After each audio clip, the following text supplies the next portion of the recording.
प्रेम से बोली जा जय हो छठी मैया। तो दोस्तों दिल थाम के बैठी जा, क्योंकि दोस्तों बवाल धमाकेदार गाना आप सभी के बीच में आ रहा है। भोजपुरी के अनबान शान सुपरस्टार रितेश पांडे की आवाज में बहुत ही प्यारा छठ गीत, जिस गाने का बोल है अरध देली दूध तानी। जी हाँ दोस्तों, अरध देली दूध तानी इस गाने को लिखा है विकास परदेसी ने इस गाने को लिखा है दोस्तों, और म्यूजिक दिया है संजय मिश्रा ने।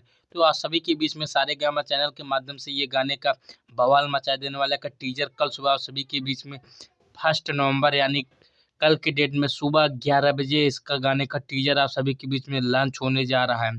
दोस्तों आप सभी लोग दिल थाम के बैठे जा, करके दोस्तों धमाल मचाने के लिए आप सभी के बीच में लेके आ रहे हैं अरद देली धुध तानी का full video song Saregama Bhojpuri channel के माध्यम से बहुत जल्दी। तो कल आप सभी लोग टीजर का बहुत सारा प्यार और आशीर्वाद दें। जी हाँ दोस्तों, जाते जाते हमारे पसंदीदा चैनल भोजपुरी म्यूजिक चैनल को सब्सक्राइब कर लीजिएगा, क्योंकि भोजपुरी स्टारों से जुड़ी हर छोटी छोटी अपडेट आप सभी को सबसे पहले इसी चैनल पर देखने को मिलेगी। तो अभी सब्सक्राइब करिए भोजपुरी म्यूजिक चैनल। जय हिंद, जय भारत, जय हो भोजपुरी समाज।